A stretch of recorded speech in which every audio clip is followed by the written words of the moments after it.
안녕하세요, 주디입니다. 오랜만에 이렇게 카메라를 앞에 두고 여러분들과 이야기하는 형식의 영상을 찍게 됐는데요. 그 이유는 바로 제 삶을 최근에 송두리째 바꿔놨던 코로나 확진 때문입니다. 이에 대한 얘기를 하고자 이렇게 영상을 켜게 됐고요. 요즘에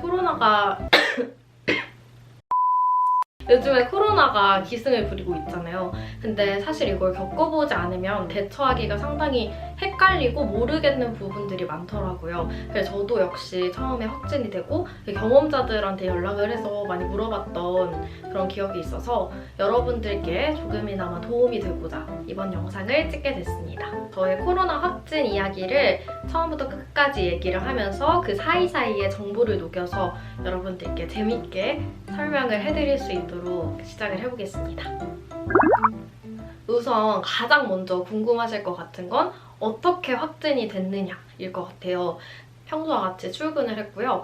점심에 이렇게 4명의 동료분들과 함께 점심을 먹었어요. 근데 그때 같이 드셨던 분들 중 한 분께서 오후 시간대부터 증상이 조금씩 나타나는 것 같다고 하시더라고요. 자가키트에서는 음성이 나왔기 때문에 감기겠지 하면서 긍정회로를 돌리면서 아니겠지 생각을 했는데 신속항원 검사를 하러 가시니까 양성이 떴더라고 하시더라고요. 근데 이 신속항원 양성 뜨면 PCR은 거의 양성일 가능성이 크다고 해서 저도 바로 약속을 취소하고 집으로 곧장 달려왔습니다. 그래서 저는 저희 가족이 좀 극성맞은 부분이 있거든요.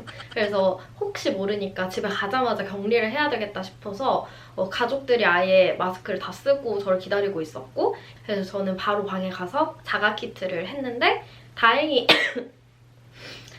자가키트는 음성이 나오더라고요. 그리고 그때는 목이 좀 간지러운 그 느낌이 있었긴 했는데 기분 탓으로 그런 경우가 좀 있잖아요. 그래서 그래도 아니겠지? 약간 이렇게 안심을 하면서 그 하루 동안 격리 생활을 했어요. 그래서 가족들이 밥을 이 문 앞에 갖다 주고 제가 이 안에서 혼자 생활을 하고, 또 저희는 화장실이 2개이기 때문에 화장실 하나를 저 혼자 쓰면서 그날 월요일부터 격리를 시작했습니다. 근데 약간 조금 찝찝했던 게 이 화요일부터 전날 운동하고 나면 다음날 몸이 쑤시는 느낌 있잖아요. 좀 맞은 것처럼 쑤시는 느낌이 살짝 드는 거예요. 약간 조금 쎄한 거예요, 느낌이. 그래서 증상에는 귀를 기울였던 그런 시간을 가졌습니다.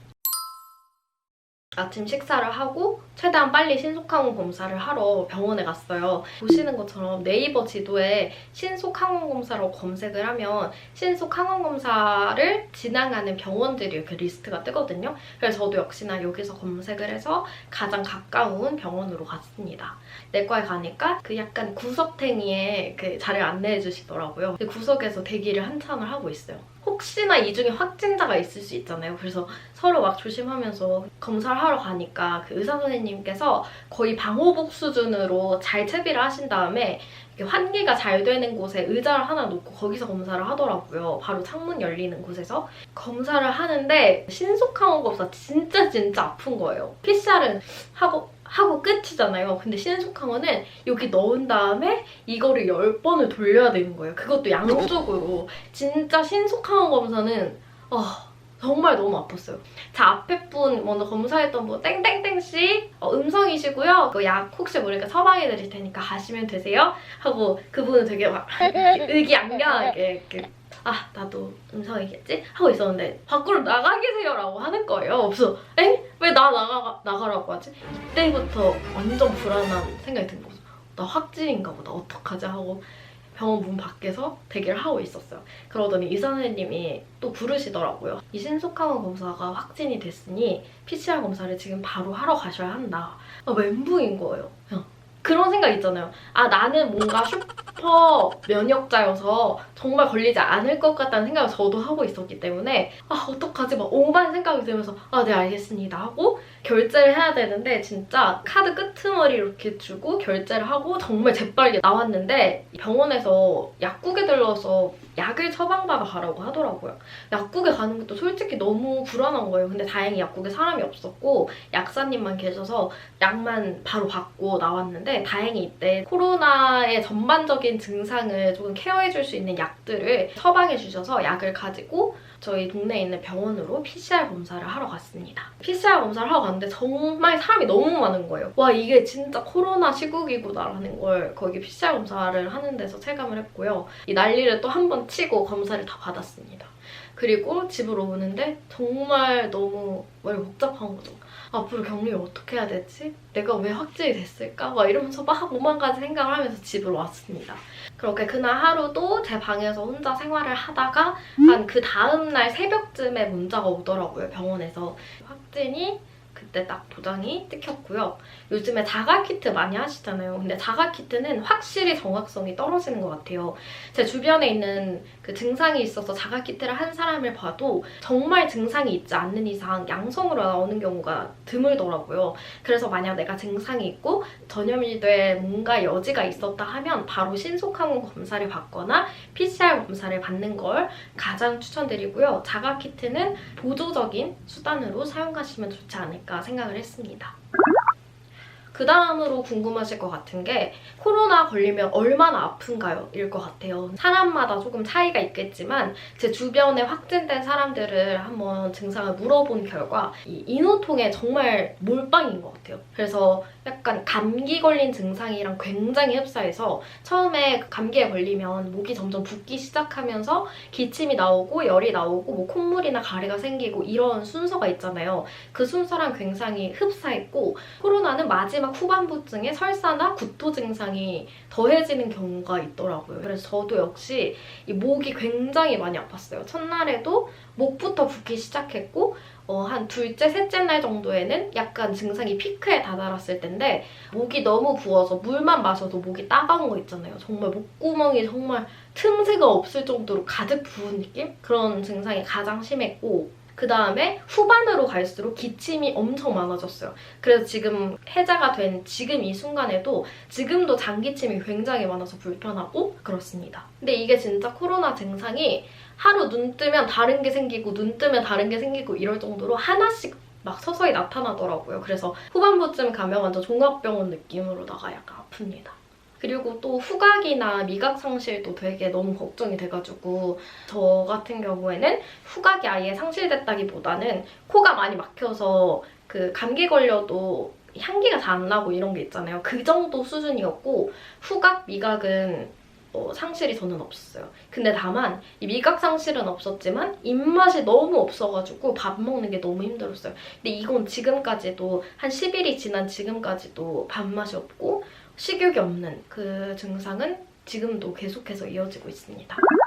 그리고 만약 격리를 하시게 된다면 또 궁금한 점이 식사는 어떻게 하는지일 것 같아요. 절대 동거인들이랑 밥을 같이 못 먹으니까 저 같은 경우에는 가족들이 출근하기 전에 밥을 준비를 해줬어요. 그래서 아침에는 이 방문 앞에 두고 가면 제가 일어나서 밥을 먹고 그 다음에 다시 내놓고 그리고 점심 같은 경우에는 감사하게도 아빠가 맨날 점심시간에 들어오셔서 밥을 손수 해주시고 맨날 이렇게 대령을 해주셨어요. 저희는 일회용 용기는 사용하지 않았어요. 그냥 집에서 쓰던 식기를 하나 정해서 제 식기를 정해서 그걸로 밥 먹고 그거 가져가서 엄마가 소독하시고 이런 방식으로 가정용 식기를 사용을 했습니다. 집에서 격리는 어떻게 하냐라고 물으신다면 저 같은 경우에는 제 방에서만 모두 생활을 했고 제 방 옆에 바로 화장실이 있기 때문에 그 화장실은 제 전용 화장실로 정해서 사용을 했습니다. 테이프를 붙여놨거든요. 이 선 내로는 들어오지 않겠다, 이렇게 서로 침범하지 않겠다를 정하고 거기에 선을 붙여서 이렇게만 다녔고 제가 만약에 이 화장실에 간다 하면 들어와서 소독약 뿌려놓고 이런 식으로 가족들이랑 열심히 협동을 했습니다.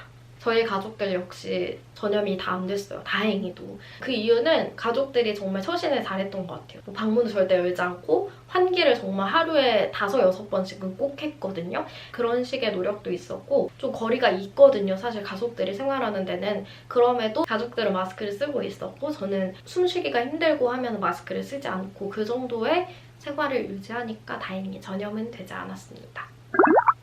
그리고 가장 중요한 게 아마 약이 아닐까 싶어요. 이 약을 어떻게 처방받느냐 주변 사람들도 저한테 물어보더라고요. 근데 저 같은 경우에는 신속항원 검사를 하러 갔을 때 처음에 코로나의 대표적인 증상들을 뭔가 보완할 수 있는 약들을 처방을 해주셨잖아요. 그 처방약을 한 3일치를 주셨어요. 그 3일치로 먹고 버텼는데 이게 아무래도 제 증상을 하나하나 말해서 탄 약이 아니기 때문에 약효가 컸던 것 같진 않아요. 그래서 그 이후로는 비대면 진료를 사용을 했거든요. 이 확진이 되고 나면 보건소에서 문자가 와요. 그래서 주변 동네에 비대면 진료를 하고 있는 병원 리스트를 보내주세요. 그래서 그 중에서 가장 편한 데를 골라서 전화를 드리면 의사 선생님이 시간이 괜찮으실 때 저한테 다시 회신을 해주시거든요. 그때 증상을 말하고 하면 약국으로 약을 처방을 해주십니다. 저 같은 경우에는 가족들이 대리 수령을 해서 약을 받았고요. 혼자 사시는 분들은 아마 배달이 되는 걸로 알고 있거든요. 그래서 이 점을 참고하시면 좋겠습니다. 그리고 코로나를 앓고 나면 그 후유증이 얼마나 있나 이런 궁금증도 있으실 것 같은데 저는 지금이 10일차인데 이 후유증이 확실히 있더라고요. 정말 격리 후반부터 한 7일차부터 두통이 되게 심해졌고 어지러움이 그냥 항상 계속 같이 있어요. 근데 지금도 열이 나서 어지러운 건지 지금 몸이 계속 덥다 춥다 반복하고 있거든요. 열이 나기도 하고 어지러운 게 계속 있어서 지금도 사실 너무 어지러운데 걸어 다닐 수는 있지만 뭔가를 하기엔 되게 불편한 어지러움 있잖아요. 그 정도의 어지러움과 열 그리고 잔기침이 계속 남아있습니다. 언제쯤 괜찮아질지 모르겠는데 오늘 병원에 가서 이 약을 처방받을 예정입니다. 그리고 코로나 생활 지원비도 제공을 해주더라고요. 문자를 받았던 바로는 회사에서 유급 휴가를 주는 경우에는 따로 사람에게, 개인에게 지원비를 주지 않고 유급 휴가를 못 받았을 경우에는 국가에서 지원을 해주는 걸로 알고 있어요. 그런 것들도 꼭 놓치지 않고 챙겨가셨으면 좋겠습니다.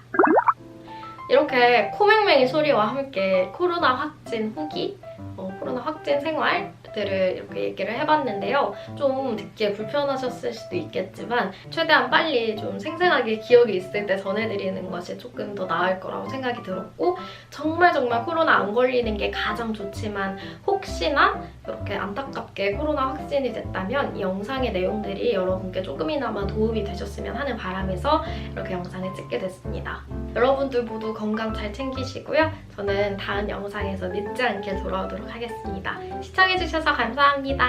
안녕!